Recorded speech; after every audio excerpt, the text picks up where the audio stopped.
Est-ce que les comme vérité, bah tu vas découvrir vérité parce que bah à propos peut-être un monsieur Ezala qui tenu par l'artiste Robino. Un monsieur la vérité t'es. Et comme on dit, na comme martelé, na comme on dit, na comme vendre la,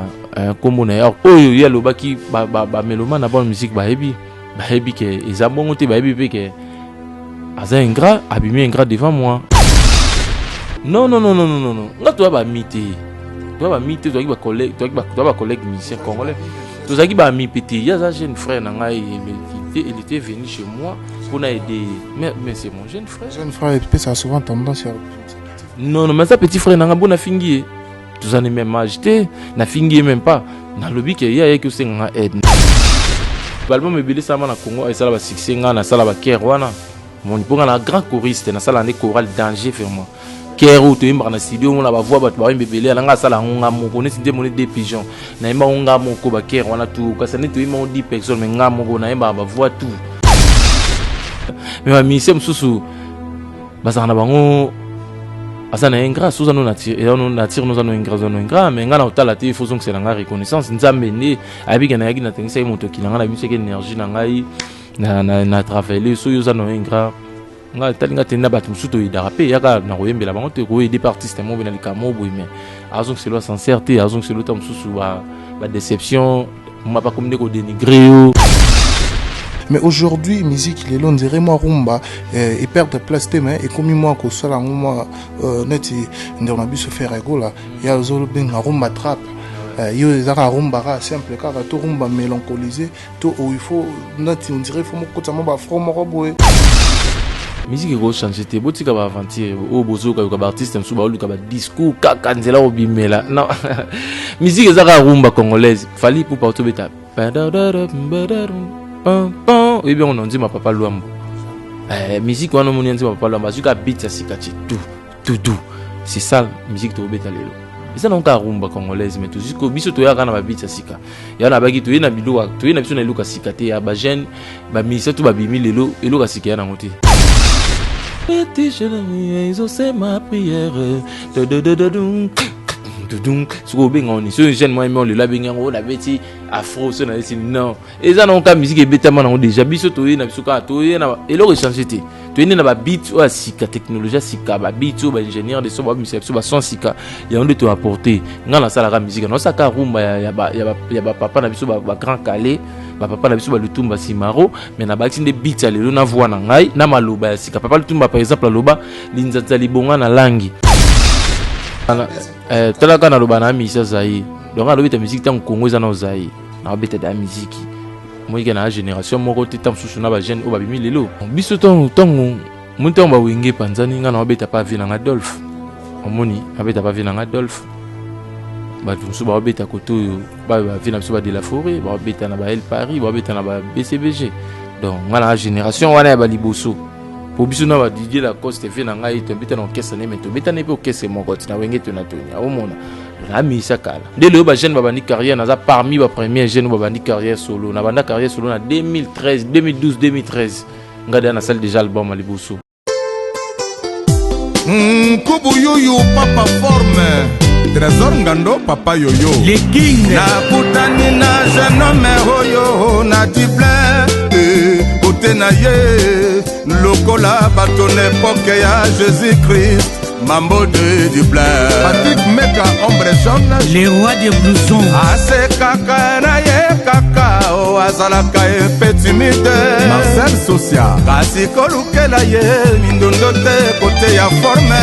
mambo de Dublin cavalier Jansi Maya si forza Italie akobimisela yo bapake koleka kutu maître chamo ansele ebele bakomela soi mpona bolingo mambo apesa na yo ti Mélanie Lumumba Mimi reste vainqueur mère pichu asi akangaka dina moninga ya Brigitte opelela mama na Sarah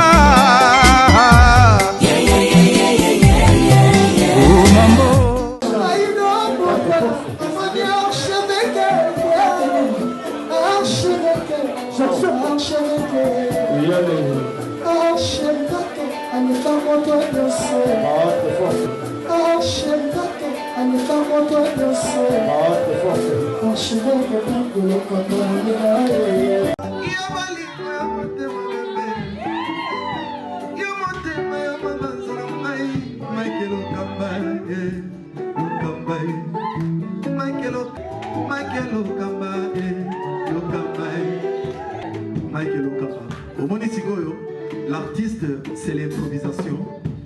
Na honoré dans l'émission. Africa Elengi TV, votre chaîne, l'incontournable, la star des chaînes.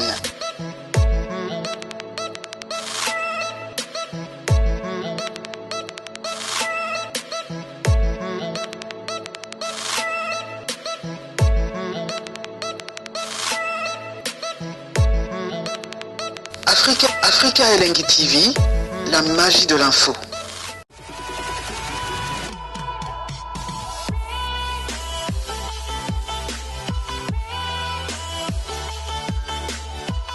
Voilà, bonjour et bonsoir très chers amis internautes, fidèles abonnés de Africa Elengi TV. Aujourd'hui, je vais recevoir pour vous Chouchou Mia, qui est l'un des artistes talentueux de la République démocratique du Congo. Et nous savons tous qu'il était en Europe, qui a précisément pour nos concerts aux Isala qui prévu l'année passée, en date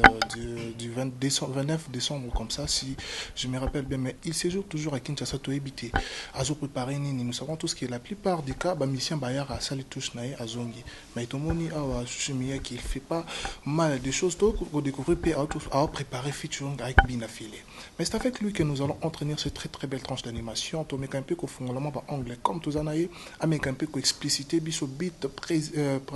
principal il y a voyage naïe qu'outa mikili a poto kozonga parce qu'il y a derrière mon akin. Nakina oume la fan ya kipoto oume lita zongi to ebité batuming bakinda 15 ans 10 ans mais Chouchou Mia qui est même pas 10 ans te retrouver sur un quartier bakinta ça to mekampe kozwa moi information sur la personne de Chouchou Mia qui merci d'être là branché connecté scotché en ce moment pour suivre cette très belle tranche d'animation qui est présentée par moi les vôtres Akanga les millions de la presse sur Africa Elengi TV. Un grand merci à Richard qui est derrière la caméra et merci à Mike Lokamba archevêque, je te salue big dédicace à toi et pourquoi c'est pensé comme ça à toutes ces personnes, toute l'équipe technique de l'Afrique Elengi. Un grand merci à mon Dieu tout puissant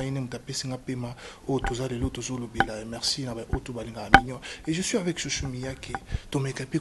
anglais. Si Richard est ensemble avec moi, je dirais bonjour Chouchou Mia. Bonjour Shadrach, bonjour, bonne année na yo.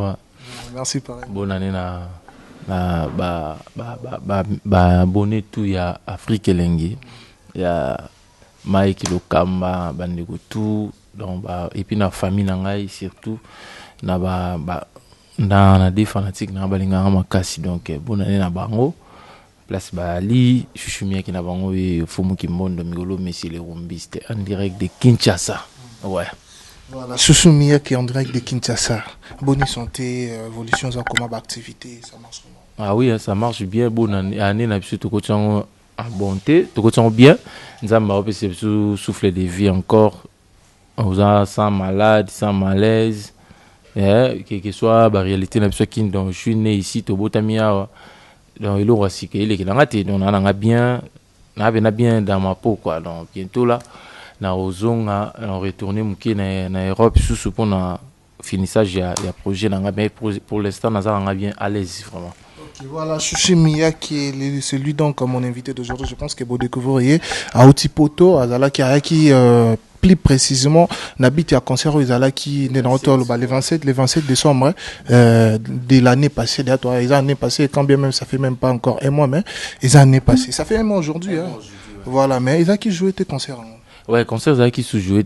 pas pour moi, avant que déjà naya, concert déjà rapporté par rapport à mesure où l'état n'a pas qui qui couvre fait là qui n'avait 3 jours avant naya. Déjà na aucune formation bon tout ce nga producteur a payé nga d'among nga bana poto azwa qui pe disposition na tout à place soit nga to beta lua kango alu azu instrument na e mambutu à salle publicité. Mais on a pu expliquer qu'il n'a pas de décourager peut-être tu as pu acheter tout là ceux qui l'ongoli mesure couvre-feu on va jouer, mais jusque là na mona ba ngo la ba mesure ngo tinga ce qu'on na comment moi logique moko nga ko respecter ba loi pena ya l'état quoi ndé to respecter ba loi ya France ndé mo yamboka na sobi Congo faut to respecter na ko violer na beta concert na makasi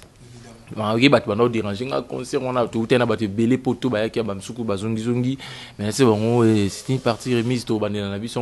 prochainement et puis né na za cheval donc na bi que sur ba mesure ici to changer date to betango mais on a profité qui naya pour na ba projet aussi ça EP na mini album na ya on ta mort tout ya rozela concert on a na psa ne na bossa nango maman na nje maman na ba studio c'est ça ba bieza qui vendité malheureusement ba bieza qui vendité mais il y a des producteurs à dépenser déjà ngabe na za artiste na toujours donc y date quand na ba to apesa ki ba mbongo pour na ba matériel fallait wana bayebi ke bazana mbongo na ba mbongo na donc ils ont un problème ti ce que tu date mususu atanga na poto en tout cas pour na ina on dit mana ya ta 2 jours na beta concert wana donc ils dépendent na ye ngana na problème ti voilà Susumia qui est artiste et musicien au Azali Moko il y a fierté à République démocratique du Congo et aujourd'hui tout comme on a évolution ils a hyper positif de la part de Susumia qui est découvrir il y a pas longtemps des pigeons ils a qui featuring oui makina na roli maemba ngwanzu ouais il y a ancien quartier latin à Paris à minanga d'enfance to betani de la musique na ba quartier ton a comme na poto na kuta mon pi bazala kuna ba travailler kuna j'ai bon na tala ke bon tout travailler ensemble tout ça la moi dio pour na pesa en couleur mususu quoi tout ça l'équipe bien battu ba c'est pela nango et on peut na équipe na marteler promotion nango donc des pigeons couple des pigeons za maloba sika quoi ouais tu dis quoi des pigeons betango aux résidents en Europe musique ndo bandela kendo betelango kuna nandeza no bandando bando betelango a moi différence moi to mona kat parfois succès er mususu ezu en plein moko boete to ekiti to ndelo non mais ngai matière à succès natikela ngo réalité là ya mokili ça non œuvre bien succès à mambo hier après ngai essentiel bat ba consommer nze monanga ba osepela nango rumba bien ba bika me chuchu miaka imbela bango bien le reste au monde on est invisible et en moment il fait et salama ceux qui salami ceux qui paye ça na niveau yo kanagité to na niveau yo kutuzela qui ont qui makasi ils arranza même taye bango donc biso to sala ngai na vision na ngai faut na travailler bien na respecter ba norme musicale na poto avantage na par rapport à ba son tono sa liboso kuna to respecter ba son niveau à son niveau ya clip sur la qualité clip na 2020 na et ça parmi ba meilleur clip na le make-up ko lobila on le ça parmi ba meilleur clip couple des pigeons parmi ba meilleur clip na 2020 na Congo na ba congolais na biso ba congolais la communauté parce que na sala on to dépenser ba moyen belé et puis to kena ba mboko belé pour tout réaliser clip pour on comprendre de tout ça lango na sala ki ngo pour ba congolais ba sepela ba tu peux ba sepeli so mo ni ba commentaire na ngo na YouTube mo na ke positif na ko baisser les bras te yango moni pour na ngaza de réussite totale et puis anzembo oyo ke emeki ezongisinga na actualité parce que koza na poto na sali moi une année et demi bala mo na ya quitté boy na ba corona kanga nga kuna ifrenenga donc fallait que ça actualité mon actualité la ngai et meki kozonga grâce ya nzemo wana des pigeons ton na ela bon ezaki nonga active moto check yango échantillon album na biso sacrifice ya on azongi siko pona vide pe na mambo to ça l'importance sous sacrifice na ba featuring to sali to bimsela bango bientôt là dans un mois to pesa bango sko EP na biso saka 6 titres to pesa bango des pigeons il faut dire des pigeons à l'histoire d'amour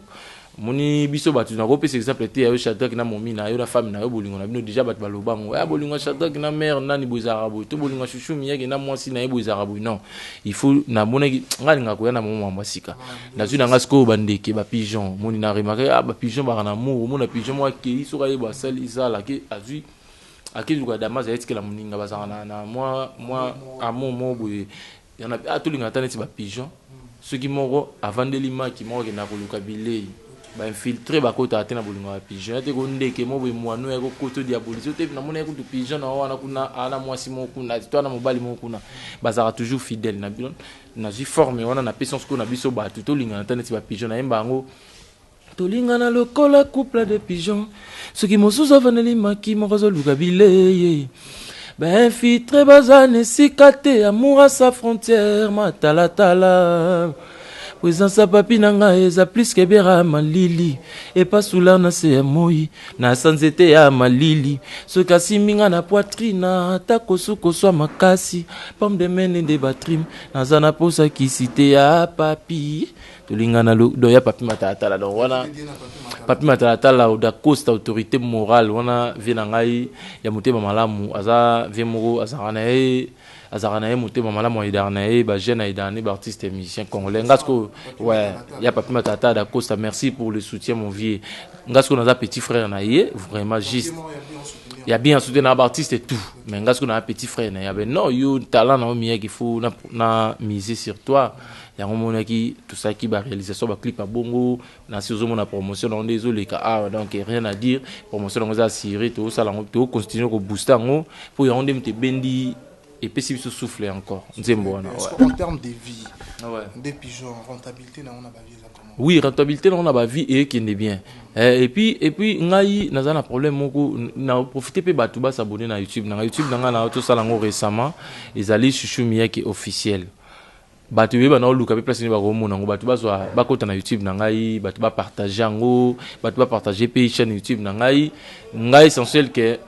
ceux dans monde batu déjà ba consommer ngo bien nombre ba consommer ngo na pas ngai déjà bien et puis ba continuer à consommer musique et si la raté les artistes ka fona ça la ba millions de vies pour nous satisfait non ceux dans ça millions de vies ils ali marketing nanga ou non ça là ou za marketing de na lo ba boina bi ke bato ba la biso ou alinga musique à Congo à taper chouchou miyaki officiel sur YouTube à kota na amona clip wana wana donc ils ala bongo ya na ngote ke ceux qui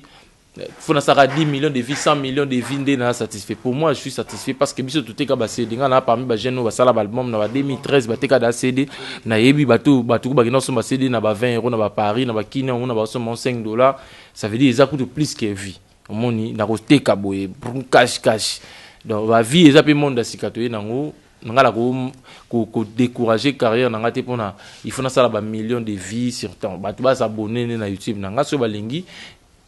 banze moné mata ba tout tout sa publicité YouTube c'est ça mais pour moi nze moza déjà bien tout ça la promotion ils ont matapé chaque jour ils ont matapé c'est bon. OK parlons de ton mini album avant tout quand on a ba anglais mususu EP na ozo préparé to découvrir moi ba feature ngeze belé makati mais to moni ozo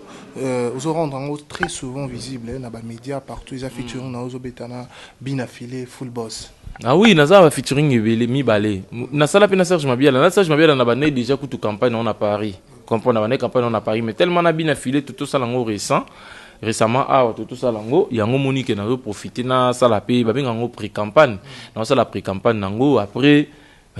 tout eso bima nango tout ça na Serge Mabiala ya suka na nzembo titre na la vie est belle. Na mbeli kutu Cyril qui na suka na chanson Cyril qui na yaza sa père mais atonga su immeuble na Riginia comment yaza sa père te atonga su immeuble monique mutana bilamba za na bakara danger ana pala danger. Donc ça perd complet. Cyril Kina, Simo Gimbangu, mon vieux, na pisi mbouti ya zarana ba chinois de Paris, batik meka kutu tuzane awa, tu as même flat moko. Et puis ya zarana ba trésor ngando, ba tutu zarana ba on a Paris, on a donc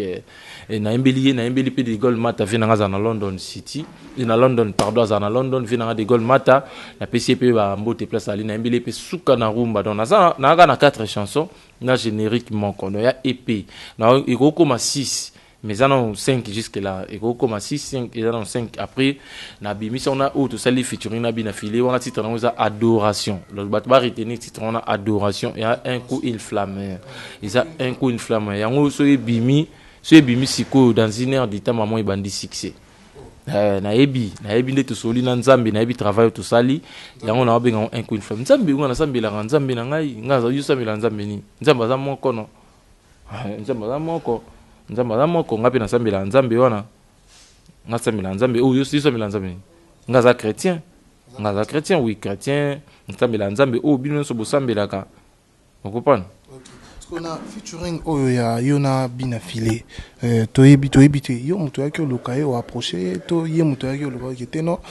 o aza doyen nga par rapport à ndule na lukaye na beta na yemba na to yo muto yenda oluka na bon ngai bina filé za artiste congolais hein aza jeune moko lelo aye na idéologie na ye ngala mona ke aza na mwa batik ngana nango discours la télévision là un succès mais on le bien a toujours humble et puis a un succès, il faut avouer on a succès à Paris na mon ande ba ba banze mon ba binae ngai tonto sola na to sola msuma mususu tina yo bipsi na binana beseto imba no a hésité kite abino sukuyi pina to imba mbala mo na ozela amoto na kompeki na contacter na pisi na zada na kila ngana ozela ka pesa nga jour studio na PCP jour et aí pe na studio directement to yimbi na direct do aza ala singa amour moko buya osakana te o ngape na zongise liza entre ngana e mo na kolo bango te mais na pesi mbongo te mo ni na pesi te mo asinga pe mbongo te mais na zongise le ka amour et puis nzambe a zongise le pe belé po ya ye ko yemba na ngai sans condition et puis tout ça un clip sans condition encore donc et marqué nga nzamba bénir ye et puis carrière nous a toujours moulai na bi que azan carrière moulai a continuer comme ça ba succès au sala wana ils a honneur à Congo donc ngam na contacté qui il était d'accord et puis tout réalisant donc na comme na finissage nango na sala ka ba dédicace nango après tout ça le peut des clips parce qu'il y a ça ba dédicace après to bimi sina biso des obima donc parlant de ça et le lobby au Luka qui est donc à la ouverte à CPLI Bosali Pendie moi écoute na pays biso qui au ces jours via studio mais est-ce que tu peux te rappeler à un musicien congolais ou pas Luka au fongola ka pe mutema non winga kuto na hésité hein basé belé na go tanga bango te basé belé ba misé belé balma me belé ça na Congo et ça ba succès nga na sala ba ker wana mon ponga na grand choriste na sala ne choral danger vraiment ker ou to imba na studio on la ba voix ba belé na nga sala nga mo connaît ndé mon des pigeons na imba nga moko ba ker wana tout ka ça ne to imba 10 personnes mais nga moko na imba ba voix tout na sala ba te belé ba service wana reconnaissant bango si ba reconnaissant oh wana za bango na ba te mais ba misé msusu bazana bango asana ingrat sous nous nature nous ingrat mais ngana otala te il faut que c'est la reconnaissance nzambe ne abika na yaki na tengisa moto kilanga na biso ke énergie na ngai na travailler so yoza no ingrat nga talinga tenda bat musuto idarape yaka na koyembela bango te ko aider artiste mo bina likamo boy mais azon c'est lo sincérité azon c'est lo tam susu ba déception m'a pas comme ko dénigrer yo mon ami yo edaki mais oui bien sûr naza mutu mais naza étoile l'enfant béni il faut ba dénigrer il faut ba n'importe quoi il faut ba tout so ba kota kuna ba vie no privé ba ko lo ba yekutu ba ko la lela yo ba même ya kanga vandi naza bu ne ndeni mamni ya toujours likolo omoni ba linga ba au moins peu proche na yo ça arrive l'artiste ya mon nga na mama ça va musicien te ah moi ça musicien te bena ke o intime na ngai mo be musicien to kutana ne to staff na non ba za ba collègue kaka ba collègue bango tout mais ya ke to sur la pembe to tirer l'éclair sur les yeux Robino Mundibu osunga kai j'espère que muto lo bela Robino non lo beleti. Il faut dire la vérité. Oida bate belé mais o aleka na TV ala kisama ingratitude parce que na bateau peut aida. Mais soupe ba. Mais oui bien. Na bien on te toujours informé nga. Mission mo sala na Paris. Te bon ceux qui ala kisama ingratitude nzambe alimbisa e.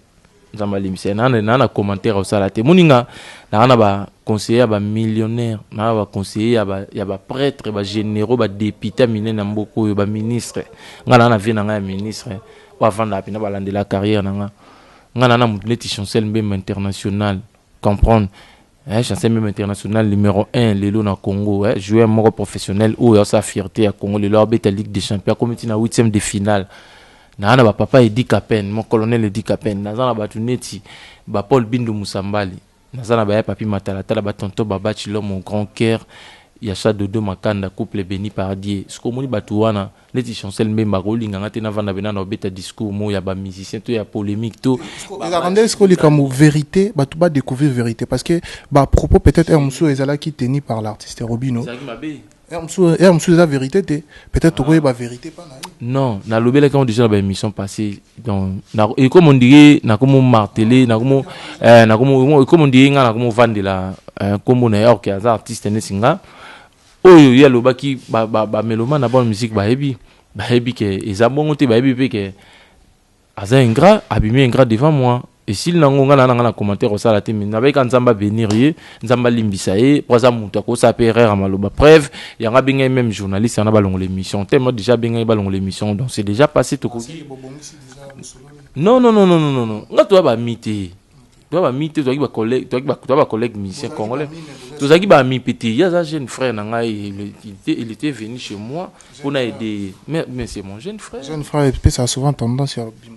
Non, mais ça petit frère nanga bon na fingi. Tous en même âge, na fingi même pas. Na lobby que y a que c'est nga aide, na aide que c'est tout. Na koko vendre la ngote bi mon dieu que na zo vendre la ga comme na yi ba ka sondi ba mun ba congolais ba vérité qui ndara ba mon ngo dire ngir. En tout cas vous excusez nga.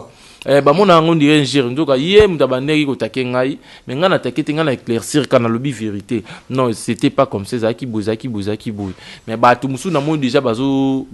comprendre mal. Mon balinga na zalaka mon na zala faible. Il y a lobby n'importe quoi diminuer ngai ngana vana nga bon na vana nga pe pour ba conseiller nga ba bisinga non you a grand chanteur yebi ko yemba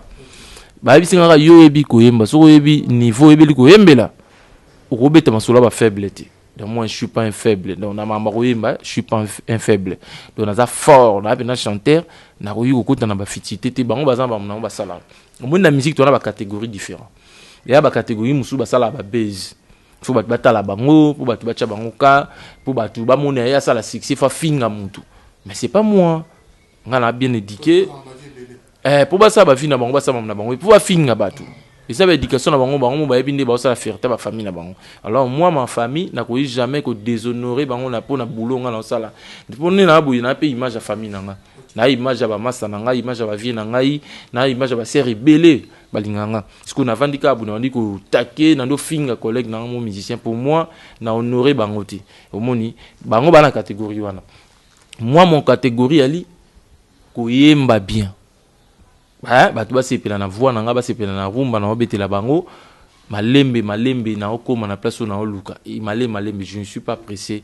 C'est ça mon catégorie. Nga catégorie na ngeza na ngote ke Shadrack putu nenga bo liboko na katana boy pour batchanga ka finga Shadrack kan liboko katana. C'est pas moi. Quand on a bien éduqué, mon to beta musique yango bato ba bulu biso to ba kuluna. Ngona mutuso yana obala mwana e ba ta ba musique congolais ba za déjà bon ni biso photo ça par exemple mususu alors ngana na catégorie ya bato ba logique. Mais naza yumati. Naza yumati na martela eloko trop. Calme na nga ezaki yumati. Neti mise bongo ko loba mais sur na bina sa charger na autant so ko kapete mais na nga na ta on a te po bato balinganga ba o sepela te déjà te babina nga tika na tiki na mamuna e na no beta pe maso na te binu nde wa mboyo tu na nga neti yo bozo insister na nga na boyi oui ozo insister nga na boyi na nga éclairer opinion non comme tu m'as informé qu'il est déjà lobela qui en monte na singa inza malimbisa a continuer ko dénigrer ba collègue na artiste il suite c'est ça. Il y a une question mais avant de commencer la question, il y a un peu de génération, il y a Miyake. Et ça, génération génération, la musique. Ah, la musique génération, na habité sur la côte na génération de nini. La musique, moi, j'ai. Dans ta musique, là. Dans ta musique, moi, na muke. Dans ta musique, dans petit déjà, dans ta musique. Dans taka na lobana, talaka na lobana misa zai. Donc on ta musique tant Congo za na zai. Na obeta da musique. Moi qui na génération mon côté tant sous na ba jeune o ba bimi lelo. Même na âge pe to cause na amiko. Ah. Bon, biso ton mon temps ba wenge panzani nga na obeta pa vi na Adolphe. Omoni abeta pa vi na Adolphe. Ba musu ba obeta koto ba vi na biso ba de la forêt, ba obeta na ba El Paris, ba obeta na ba BCBG. Donc la génération wana ba liboso pour biso na ba Didier Lacoste fait na ngai to mbita na orchestre ne meto beta ne pe orchestre moko tina wenge to na tonia o mona do na misa kala mais la génération na ibina ngate so bato ba kochanga wapi na génération ni mais na za muto pe na jeune de le ba jeune ba bandi carrière na za parmi ba premier jeune ba bandi carrière solo na banda carrière solo na 2013 2012 2013 ngada na salle déjà album à liboso o mona mais talasco a combien d'années donc ba 8 ans 9 ans il y a carrière solo. Moni don na za mutu na bandika la avant batu mususu. Il faut dire la vérité aux avant ba héritier ba génération moko parce que biazo beta na maison mais yekutu bandaka la abeta la maison mère biso beto beta na ngana beta na wenge to na tonia mais ngala déjà pas ba dezimbo c'est déjà ba 2000 ba 2009 ba 2000 na beta pas chanceler dezimbo c'est déjà na rata kutu kida poto déjà ba ne wana zo mona. Où est la place de Chouchou Miyake dans la génération actuelle? place na ngai na génération actuelle ezali nde omoni nga boye miyake nde omoni voix na nga boye de golmata zangume de golmata bebe egu mira basende bebe egu sayo basende bebe egu bimakano mesukaka na balcon nazobanga nokesala baesandi balobi oza obotama te ke okita neti markaje de janvier à décembre 365 jours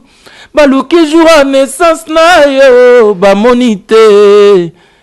balobi ke oza no mese shereke obotama te mokita neti markaje ah bébé de golmata na ngai yeye mwana London ah bébé yeye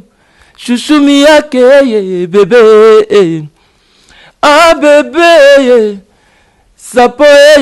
papi sapo chef de ville ah bébé de Poutunzuzi mon vieux mon bébé bienvenue Vangasele wa mimige aye witani ozia mon bébé mama Fresia oh mama Guim mes bébés wa bébé nangai donc particularité nanga na place nanga ya livre nanga oyo batu musuba na ngote ba musuba na bavoa ya batu musuba na bavoa danger neti ba Michael Jackson na Congo pe baliti mais ngana na voa nanga neti Jacob de Varier mais il y a particularité nanga ya place onga na ali position na musique ya Congo position nanga ya tifuna za numéro 1 jamais si nous a numéro 1 public mutu ba komisanga wana na Nzambe. Moi je bosse na ko na na biso ko bien na début mission j'ai des fanatiques balinganga makasi ba ko komi boma pona ngai ça suffit vous comprenez pour moi ce qui est mata et mata malembe c'est ça moi je vis comme ça. Okay. Est-ce que tu t'es dit quoi comme on a musique actuelle tu t'es dit que aux en a place na yone obi mais c'est le rombiste donc surnom très souvent on a ebi aux alandango yango na mais c'est le rombiste pour betaka rumba mais aujourd'hui musique il est long dirait moi rumba et perd de place thème et comme moi ko sala moi neti ndona biso faire egola ya zolo ben rumba trap yo ezaka rumba ka simple kaka to rumba mélancolisé to il faut nati on dirait faut mo kota mo ba from mo boy moi style mo boy pour musique na ils la vendi à bonne et due forme non ngai musique go changer te botika ba aventure o bozoka ka ba artiste msuba oluka ba discours kaka nzela obimela non musique ezaka rumba congolaise fali pour partout beta et bien on dit ma papa Luambo musique wana moni nzima papa Luambo azuka beat ya sikachi tout c'est ça musique to beta lelo ça non ka rumba congolaise mais tout jusqu'au biso to ya kana ba beat ya sika ya na baki to yena biluka to yena biso na luka sikate ya ba jeune ba misa to ba bimi lelo eloka sika na ngote ya sika ka maloba to yena ngo na ba voix na biso mais musique tout okuta on de mona marabout d'Afrique dans la rivière oui ils ont c'est ma prière so benga oni so jeune moi on le la benga on la beti afro so na esi non et ça non ka musique ebetama na déjà biso to na biso ka to na elo changer te to na ba beat o sika technologie sika ba beat o ba ingénieur de so ba musique so ba son sika ya on de to apporter ngana sala ka musique non ça ka rumba ya ba papa na biso ba grand calé ba papa na biso ba lutumba simaro mais na ba de beat ya lelo na voix na ngai na maloba ya sika papa lutumba par exemple loba linzanza libonga na langi ngana loba linzanza libonga na langi te ngana zo ba Jojo, formule magique à beauté nzamba dévoilé aux des comptes finales et entreprise à bolingo et au pesanga pour nazala plaisir présence na yo se disant te koleka technique yo dalila salela Poeba sekra makasi ya Samso gania motema nanga mobimba Jojo ngondana lingaka yo bina file kozwa motema ngambo ngona mo pepetika na bimisa vérité signore muni na bo maloba yo bika na nzembe bimite to me maloba sika omuna ngana loba kote mo combien de fois tu me dis je t'aime o bina file combien de fois tu me fais décaler par jour obimisa nga ko ya ba aveugle na salela kiyo Jojo ngonda libéré nga Gérard Basilwa doto ba maloba sika ba maloba wana siko yondi ba papa lutumba tamsu ba loba kité omoni mais ma musique otoyemba eza noka ya obango basalaki même guitare. Pourquoi mais si les rumbistes, est-ce que tu te dis que tu n'es pas fort na peut-être na générique oh lelo mususu les autres ça les autres c'est ça maramo les autres frappé teno à côté on na makastina dembila na ka pour identité na nga. Non ngai générique nga na uta wengeti tonia pe to beta pe ya générique na beti pa fi na nga Didier Lacoste to beta ba bonio mama manzoto e on a mia ki wana te biso to sala nga ku na contribuer wana ta ba 60% na générique wana na yebi nanga secret générique mettons on bandi carrière faut au basé ba o mema batu non na nzela moko o batu ba osepela na ngona no ekoma éteindre no niveau oyo luka après o changer ba style générique ezaki nango eza nango ya on a sali pe générique à makasi siko cette fois-ci ezo bima na sacrifice na ce générique a bien titre nango za soldat batu ba retenir titre wana soldat ezo bima to sa clip nango ko lobby bo mona ngo boza satisfait na donc mama générique na yebi nango na za jeune. Mais na lingana batu ba comprendre voix na nga ba comprendre musique na lingana pesa ba congolais après no ya na mamsu ya moni mamnisa ba afrobeat je peux le faire na ko sala ngona za chanteur au mona ya moni ba chanteur musu c'est compliqué ba on lelo au mona on obeta no mo rumba no moko moi bien moi générique na opé mais au changer maman comme na afro surtout obeta ngo symbiote kel na afro ye parce que afro na musique na musu le ndé comme samba producteur boy na no so manzembo afrobeat. Mais biso sko bat ba somba banze mo pa na biso o mona série ki na vandi boya miya ke nzema combien kuna kateli jojo ngo na vandi be combien yango sala ke tout ça la carrière mongo tango na ba studio mise en album moni moi je travaille comme ça ce que so na sali ba afrobeat na tongo boy non na sali ba preuve te na ba rumba ngo ba preuve nga na luka non na sali te mamona kata na ko mo changer style moi afrobeat mto yazo libanga te na afrobeat. Et c'est rare. Mon amour, tu viens à boire quand même ba comme la biso na Paris au benga pour bimisaye. Ou c'est non, les banques ils ont autant atteindre développer quelque chose au bois qui est au moni. Mais na ba afrobeat c'est absolument difficile na début à carrière on est dans ça la bouffon dans la franc. Le fond na beta na ba rumba na koti sana na ba rumba. Après je vais jouer même style la lokwa kanza. Na ça capable pour nous envoyer. Ouais, c'est ça. Ok, Chouchou que nous arrivons lentement ici vraiment vers la fin de notre entretien. On a habité dans un temps moulaïté. Et alors, qu'est-ce que les gens peuvent retenir aujourd'hui dans le passage dans Afrique Eleng? Afrique Eleng, na c'est peli fort, bah tu vas s'abonner au Balinga Ngai, au Balinga Musique à Congo. En vraiment, s'il vous plaît, va s'abonner na chaîne YouTube Nangai Chouchou qui est officiel. Album na bango Sacrifice Ezobi Mawana. Dans un mois et demi, tu as oublié cet album Ezobi Mawana. Oh balingi musique à Congo to linga ngati mais linga musique à Congo en tout cas faut s'abonner et puis il faut partager en base l'album ça naza parmi les artistes congolais parmi les bons chanteurs ya Congo faut le nami comme ça tamwandambu ba yebisa ngango mena mi lo bata mwandambu na parmi ba musiciens et puis parmi ba guerriers mais dans le calme toujours na lo bananga trotter binonde ba mission kut bo mo lo bisa ngai batu base langa na nzembo na pesi bango ba rumba ya bien izaka 5 chansons ya bien pour tous attendre ça la promotion donc on va retenir et man la plateforme tout y a téléchargement mais na YouTube nangai bazwango wala batu balingi Instagram nangai ba beta Chouchou Miyake na Instagram bazwanga page officielle nangai na Facebook Chouchou Miyake aussi bazwanga wana nimso bazana besoin numéro nangai ba contacter yo na numéro na on que au diriger bango bi na ko pesa numéro ka bo na me ko pesa numéro na émission wana mais téléphone nangai ba mbrifo moni donc faut na se protéger pe ba yo na bi que yo diriger bango la partie ya yo ba oyeba ke muto na discours ya boazulu kamie ke o pesa bango numéro nanga batu oyo balinga nga ba continuer ko soutenir nga na pesa merci na ya papi Matalatala da Costa pour le soutien mon vieux kolemba ko soutenir petit na ote yo bi kande to so la nzambe liboro epesa kata hango te quoi et puis na pesa merci na Jojo Ngonda imen la taille avantagée papa na Calvin et Nathan mon vieux mon balobi moto mo ki le lobelaka quoi et puis na pesi mbote na tonton baba chilo mon grand cœur na pesi Chancel Mbemba père Owen ye na obenga le kuma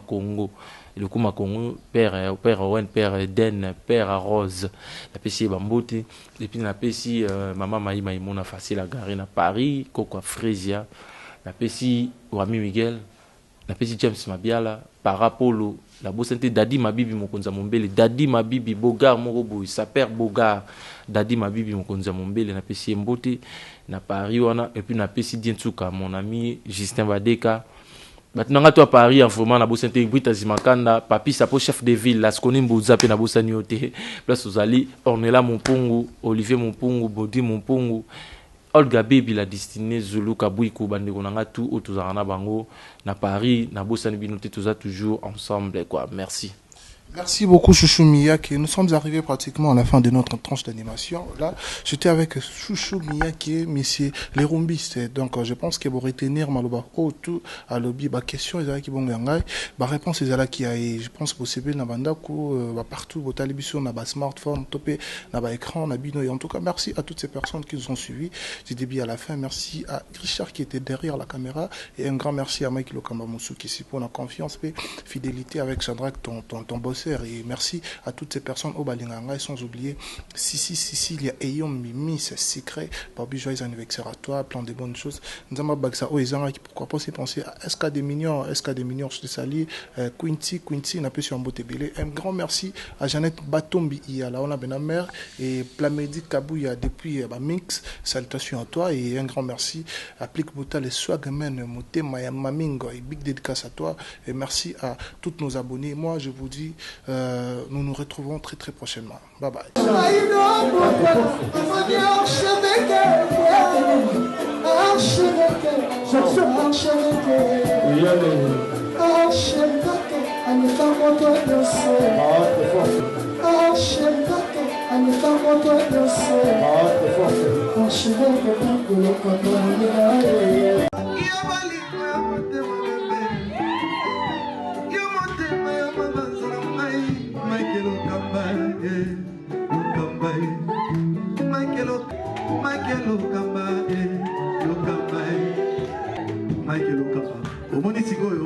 L'artiste, c'est l'improvisation. La honoré dans l'émission. Africa Elengi TV, votre chaîne, l'incontournable, la star des chaînes.